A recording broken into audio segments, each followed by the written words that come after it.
finally over, huh? Here, take this. Take what? Divorce papers. Listen, if you act like a boss just because you had a baby, I'll divorce you right away. You'll be in trouble if I divorce you, right? With no sympathy for me, he looked at me like I was an idiot and showed me the divorce papers that he had filled out and signed. Fine, let's divorce. My husband snickered when he saw me readily agree to the divorce and sign the divorce papers on the spot. I can't let such a man hold my newborn child. Because this child is. I'm Helen Farah, married to Hans 3 years ago. We both wanted to have children as soon as we got married, but it was difficult to bear. We tried everything, including timing and hoping for supplements, but it did not suit us. At first, my husband was encouraging, saying it's okay. But as time passed, his attitude changed. He began to click his tongue at me when he saw me depressed every time I got my period. Still in our 20s, we were not aggressive in our infertility treatment and did not make it clear which was the cause. As Hans' attitude worsened, I lost the energy to bring it up. Hey, you're a housewife. Why can't you get pregnant? I work so much and you don't have any value as a woman. I was speechless. This situation was what we had decided together, but now, what could I do? I truly wanted a child. But did I really want a child with him? I couldn't even ask Hans that. Our nights became obligatory, mechanical. I was nearing my limit in a loveless life. Still, I had high hopes at the time. Maybe having a child would make Hans kind again. Then, finally, I got pregnant with our first child. Seeing the positive result on the pregnancy test, I was speechless with shock. I couldn't wait for Hans to come home, so I sent him a photo. Hans, I'm pregnant. But his response wasn't what I expected. He read the message, but didn't reply. Maybe he was busy at work. But he could have at least said something. Morning passed, then afternoon and night. I greeted Hans with a forced smile. Welcome home. Did you see the photo? I saw it. This is real, you know, this. I showed him the test. The 2 distinct lines didn't seem to make him happy. Congratulations. I'm tired today. He didn't even look at me and went inside. I stood there, dumbfounded. My faint hope of him becoming kinder was shattered. A joyous announcement turned into a night of tears. Soon after, the dreaded morning sickness hit. Scent sensitivity, vomiting, and other issues meant I couldn't do household chores. I consulted with Hans and decided to return to my parents' home. Morning sickness is tough, but seeing the baby on the ultrasound at the clinic made me happy, so I contacted my husband daily. Thank you for your hard work. I saw the baby at the hospital today. They said everything was fine. Oh, really? That's nice. His voice always sounded distracted, uninterested. It was always like that. I felt crushed but continued to ignore how I felt, and I kept hoping. Right now, he's not by my side, and my belly isn't big yet. Maybe when I start looking more pregnant, he'll feel like a dad and change his attitude. I had to cling to that hope, otherwise I couldn't cope with the unstable days. I couldn't bring myself to talk about Hans's behavior with my parents, so I kept it all to myself. By the time the morning sickness was almost over, he was not answering the phone properly, but I still called him every day without fail. One Sunday afternoon, Hans finally answered. What? I'm busy right now. As I was about to say wait, I froze at another voice in the background. A woman's voice. I wanted to believe it was from the news or a drama, but it felt off. Are you with someone? I'm at work. Let's talk later. The call ended abruptly. I couldn't believe it and finally gave up my hopes. One day, encouraged by my mom, I went for a walk to clear my head and get some exercise. Maybe I was looking really terrible. My hair and skin were in bad shape, but the fresh air and sunshine felt good. For a moment, I imagined going out with my baby, and my heart felt light. Passing by a local bakery, someone called out from behind. Hey Helen. I turned to see a man about my age in a suit. His face brightened as he saw me. I knew it. You're Helen, right? Remember me? I'm Mark. Mark. Were we in the same class? I remembered him, and we both smiled. Mark was a college classmate. We had different majors but often worked together on common subjects, did projects, and hung out with friends. We lost touch after graduation, but I never thought he'd be back in town. It's been a while. Are you working now? Yeah, I became a lawyer. Still a newbie, but I'm running around like this. Well. What about you, Helen? Visiting home? You look a bit pale. He noticed, and I hesitated to answer.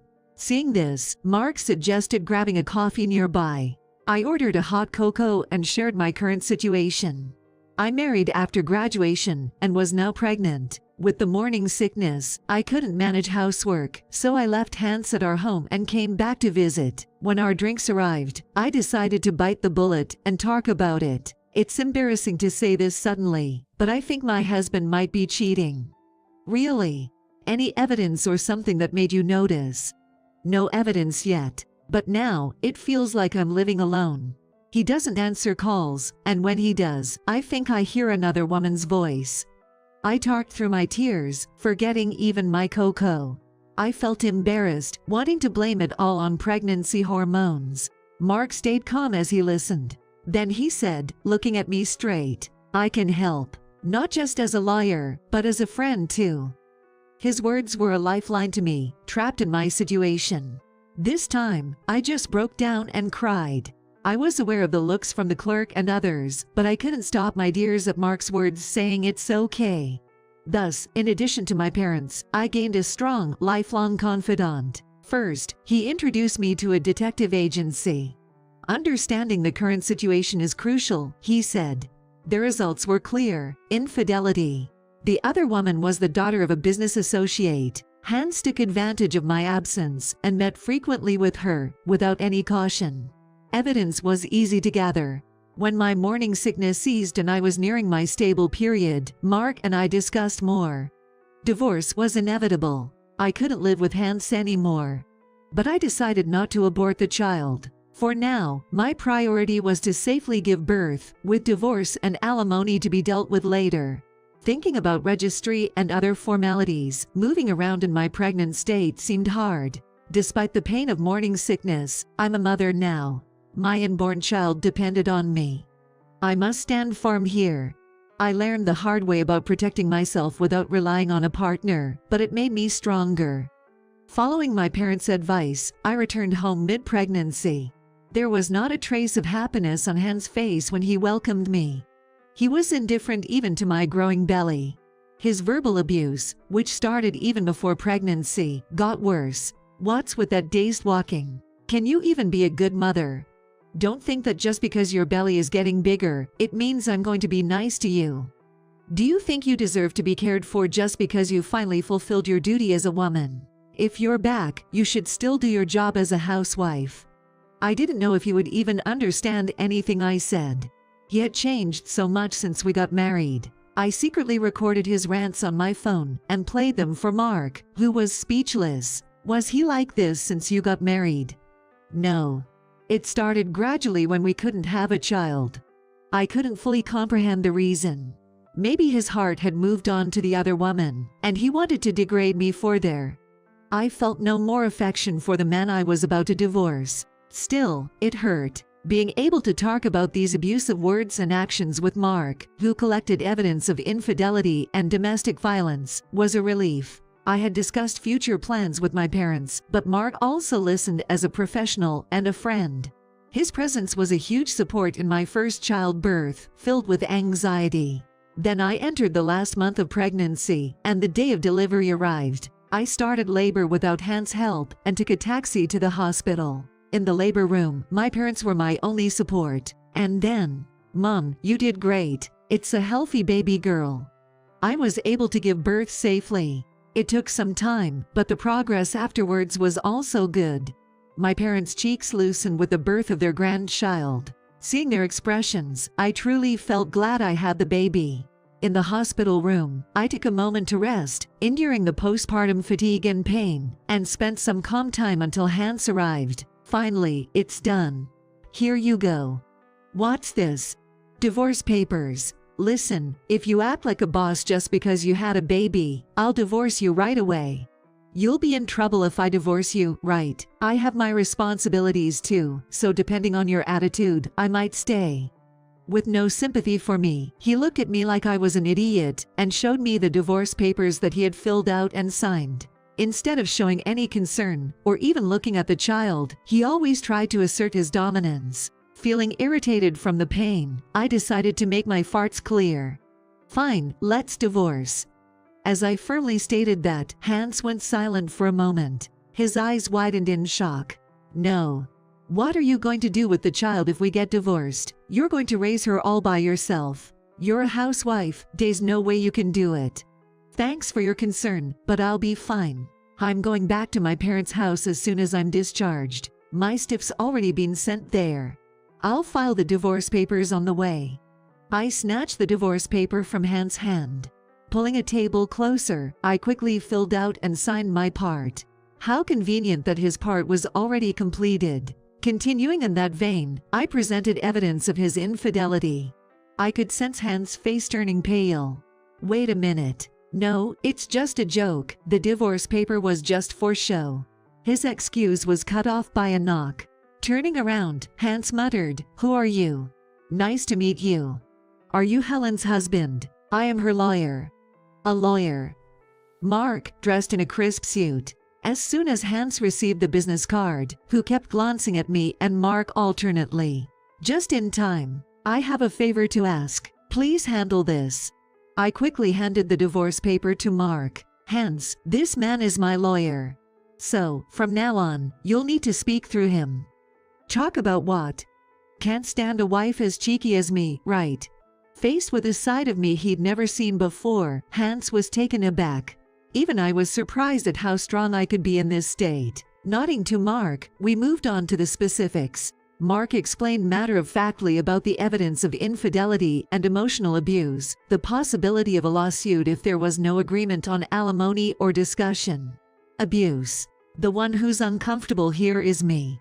Despite his retort, his tone had significantly weakened. Realizing he couldn't be assertive in front of a lawyer, Hans shrugged and left the hospital room.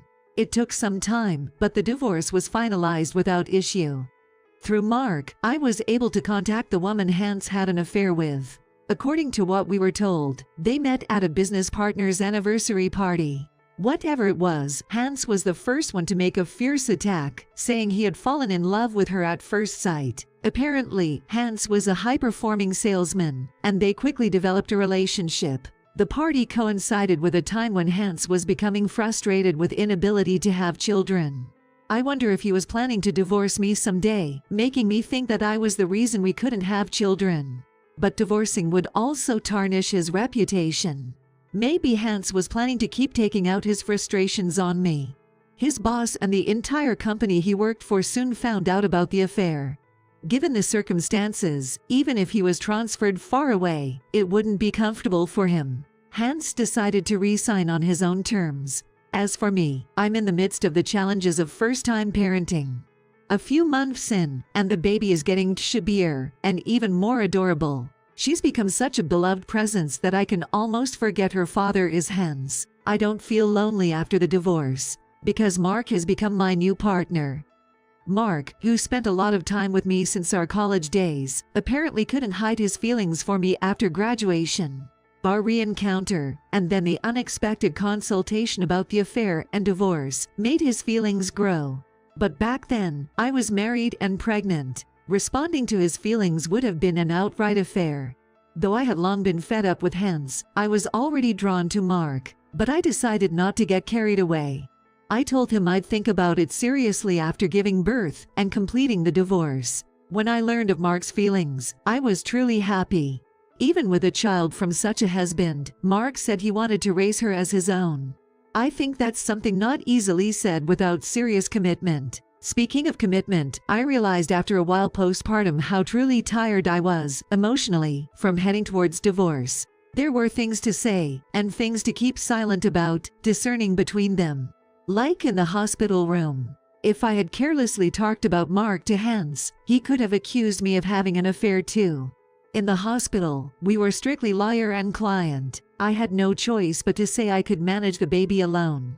Even without saying anything, it seemed likely to raise suspicions, but Mark handled the procedures without giving Hans any chance. Thus, there was absolutely no infidelity between me and Mark. Back then, he was helping me as a friend and as a lawyer. Even if it had ended there, he would have been a great support. One autumn day, I took my daughter for a walk. In the crisp autumn air, she was sleeping soundly in her stroller. Her peaceful sleeping face made me smile unwittingly. "Helen, sorry to keep you waiting." Resting on a park bench, Mark came over. He was dressed in a suit, slightly different from his work attire. Today was the day Mark was going to meet my parents. Maybe that's why he seemed a bit nervous. "It's a beautiful day. I'm sure it'll go well." "Yay." But I'm still a bit nervous." My parents knew about Mark, but this was the first time they were meeting face to face. We waited a while after the divorce to show our sincerity. On dates like these, I bring my daughter along for Mark to spend as much time with her as possible. To him, she's become an irresistibly adorable presence, having seen her since she was a newborn. I wonder if we could have a child together someday. It won't be easy, but it would make me happy. Being outside with my daughter, I remember the moment Mark approached me. I never imagined him becoming part of such daydreams. "Mark, let's go." "Yay, let's go." We got up from the bench. And then, my daughter woke up. "Good morning," we both said, peering at her face. A sweet smile bloomed.